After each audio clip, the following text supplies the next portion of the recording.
मनुष्य के शरीर पर ये ऐसा परमात्मा ने बनाया है। कहाँ से किस प्रकार मटेरियल इकट्ठा किया माटी गर्भ के अंदर ही और किस प्रकार से बनाया, ये बहुत ही परमात्मा की कारीगरी है।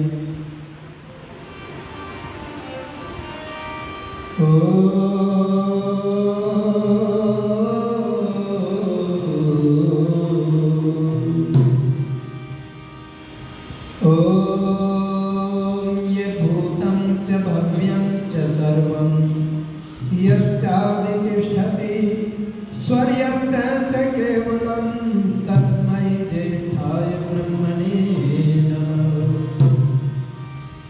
दो घड़ी परमात्मा को सर झुका कर देख ले, तीन बंधु की शरण एक बार आकर देख ले। आशिकाना गजले तो लिखता रहा गाता रहा, सच्चे दिलबर की गजल कुछ गुनगुना कर देख ले, गुनगुना कर देख ले। काहे हो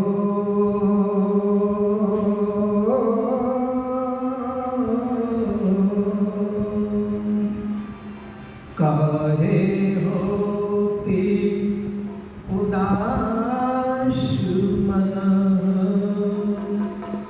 जब ईश्वर तेरे साथ है। काहे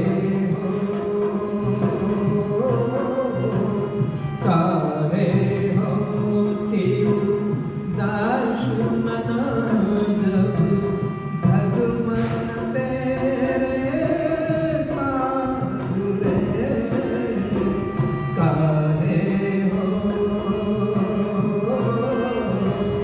काहे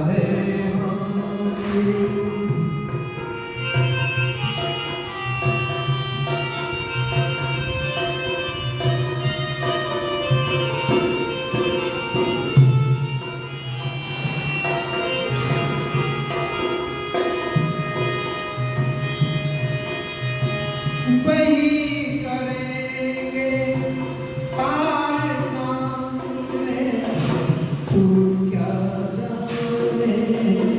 अरे बाबरे वही करेंगे पार मांगने, तू क्या जाने। अरे बाबरे तेरे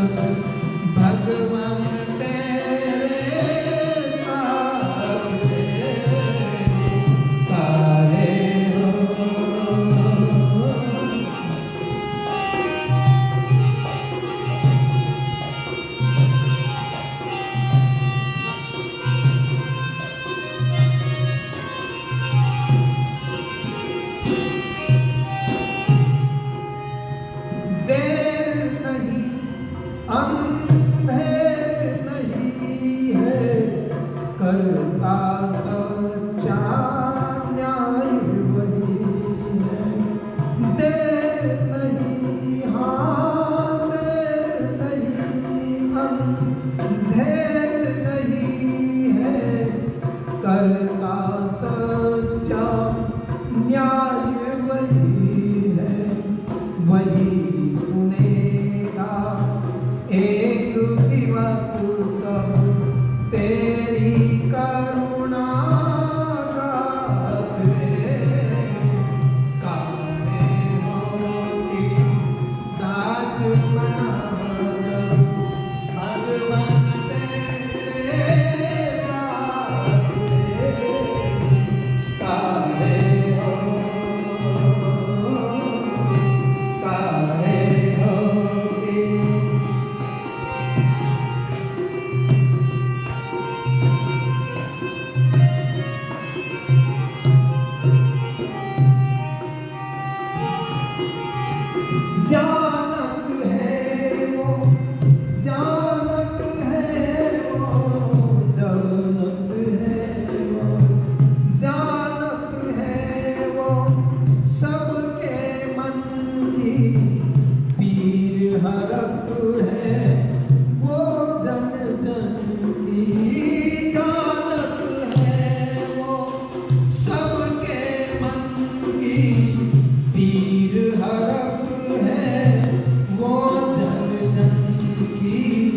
ऐसे दीना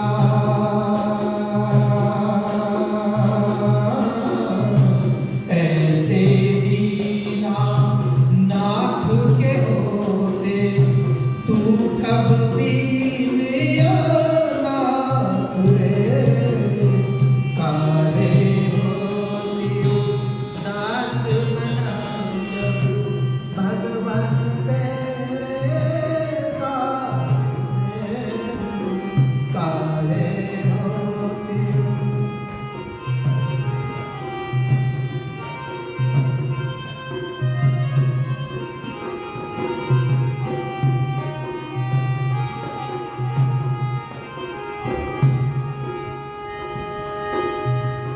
उसकी पावन पावन पावन उसकी पावन ज्योति रख रे रीत प्रीत उस पिता से रख रे उसकी पावन ज्योति रख रे रीत प्रीत उस पिता से रख रे गीत उसी के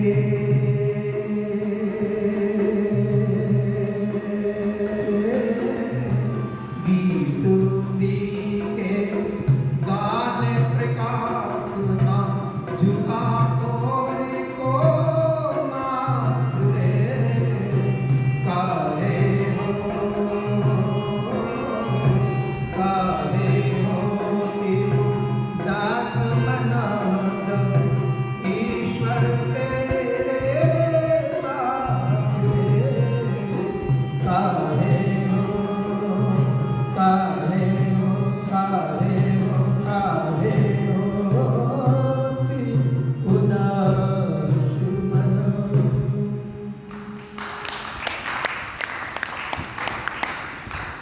व्याख्यान वेदी पर विराजमान हमारे आसमान के यशस्वी मंत्री नरेंद्र पाल निगलानी जी और हमारे प्रधान आर्य समाज के देवेंद्र सिंह आर्य जी, भाई सुरेंद्र रावल जी, हमारे दैनिक अग्निहोत्री बने सिंह आर्य जी,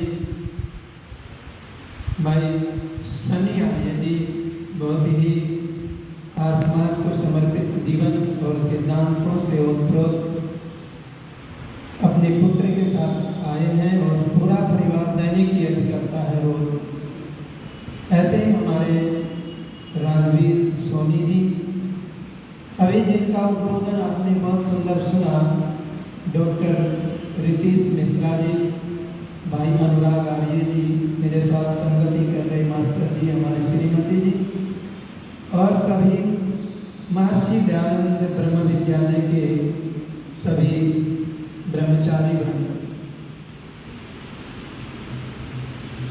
परमपिता परमात्मा पर जिसका विश्वास हो जाता है उसे किसी और सहारे की आवश्यकता नहीं। जो परमात्मा से डरता है संसार में किसी से नहीं डरता, निर्भय हो जाता। अभयम मित्राद भयम जाताद भरम प्रोक्षाद अभयम नक्तम भयम दिवान सर्वा आत्मा मित्र वो अभय हो जाता, सारी दिशाएं उसकी मित्र हो जाती हैं, कोई शत्रु नहीं है। क्यों? क्योंकि उसका मन जो है वो सुमन हो जाता है। सुमन, सुमन फूल को भी कहते हैं और इसीलिए मन को सुमन की उपमा दी जाती। जैसे फूल के अंदर सुगंध होती है और उसके अंदर आकर्षण होता है, वो दूसरों को आकर्षित करता है, उसके अंदर जो है एक प्रकार की आभा होती है जो दूसरों को ऊर्जा देती है, मुस्कान देती है। वह स्वयं मुस्कुराता है और दूसरों को भी मुस्कान प्रदान करता है। मन हर्षित हो जाता है फूल को देख करके, सुमन को देख करके, और मन सुमन हो जाता है। तो जिनका मन सुमन हो जाता है उनका कोई दुश्मन भी नहीं रहता, और जिनका दूषित मन हो जाता है उनके हजारों दुश्मन हो जाते हैं। इसलिए यज्ञाग्रतो दूरमुदयति दैवं तदुसुप्तस्य तथैवैति दुरंगमं ज्योतिषां ज्योतिरेक एवं तन में बना फिर संकल्प मंत्र। संकल्प सूत्र ऋग्वेद का, उसमें मन के 6 मंत्रों को जो है बहुत सुंदर बताया है, उनका भावार्थ किया है कि मेरा मन जो है वो अच्छे विचारों वाला हो, अच्छे संकल्प वाला हो। पर आज हम देखते हैं दिखावा तो लोग करते हैं खूब, ढोंग और पाखंड भी करते हैं, हवन भी करते हैं, मंत्रों का पाठ भी करते हैं, पर वो आचरण में नहीं होता, दिखावे में होता है, दूसरों को दिखाना उनका उद्देश्य होता है। पर जो अपने जीवन में धारण कर लेते हैं उनका जीवन उससे रत हो जाता है, वह उसमें रत हो जाते हैं, तो उनका जीवन पवित्र हो जाता है। हम दूर से बैठे हुए मिष्ठान या रसगुल्ला करते रहे, बर्फी पेड़ा कहते रहे, पर कोई मीठा नहीं होगा, खाने से ही उसका अनुभव होगा। इसलिए जो हम यज्ञ करते हैं, जो हम संध्या करते हैं, वो दिखावा नहीं है, वो तो परमात्मा को भी आचार्य जी बता रहे थे मिश्रा जी कि वो है ईश्वर प्राणिधान। जब ईश्वर प्राणिधान हम कर लेते हैं तो हम ईश्वर के हो जाते हैं, ईश्वर हमारा हो जाता है और ईश्वर हमारी रक्षा कदम कदम पर करता है। हम जहाँ होते हैं ईश्वर वही होता है, ईश्वर हमारे साथ रहता है, परमात्मा की कृपा हमारे साथ रहती है। परमात्मा की यस्य छाया अमृतम, ईश्वर की छाया अमृत है, हमारे साथ रहती है। तो हमें डरने की क्या आवश्यकता है? नहीं डरना चाहिए। डरना चाहिए तो पाप कर्म से डरना चाहिए, डरना चाहिए तो अहंकार से डरना चाहिए, डरना चाहिए तो चुगली करने से डरना चाहिए, मिथ्या भाषण से डरना चाहिए। तो जब हम उससे डरेंगे, ईश्वर के गुण हमारे अंदर होंगे, तो हम ईश्वर के अपने होंगे। सैनो मधुरजनिता से विधाता, वह परमात्मा अपने लोगों का भ्राता के समान सुखदायक, सब कामों का पूर्ण करने वाला, संपूर्ण लोकमात्र नाम स्थान जन्मों को जानता है। मेरे अंदर क्या चल रहा है? किसी के प्रति द्वेष है, किसी के प्रति ईर्षा है, किसी के प्रति क्रोध है, तो पता लग जाता है, परमात्मा जानता है। और परमात्मा जब जानता है, एक व्यक्ति घोड़े पर बैठा हुआ जा रहा था, एक माँ अपनी छोटी सी एक अपनी पोती को लेकर के, पोतरी को लेकर के चल रही थी। 15-16 साल की एक बेटी थी साथ में। उसने सोचा कि ये घोड़े वाला आ रहा है, तेरी बेटी थक गई है, तू थोड़ा सा इससे बोल। घोड़े को आने को हाथ दिया और कहा, बेटा ये मेरी पोतरी है, इसको आगे जो गांव चमक रहा है वहां पर छोड़ देना। उसने कहा मेरे पास समय नहीं है, और वो आगे निकल गया। आगे निकल करके उसके मन में आया, सुंदर लगती है, लेकर के चला जाऊंगा कहीं ना कहीं, बहुत अच्छा होगा। वो वापस फिर आया और आकर के बुढ़िया माँ से कहा, लाओ बैठा दो, मैं लेने आया हूँ, फिर ले जाऊंगा। कि बेटा जिसने तुझे, जो तेरे अंदर चल रहा है ना, उस परमात्मा ने मुझे आकर के बता दिया है, तू क्या सोच रहा है, मैं नहीं बैठाऊंगा। तो परमात्मा हमारे अंदर की भावनाओं को जानता है। आइए, बड़ा सुंदर गीत एक लिखा है।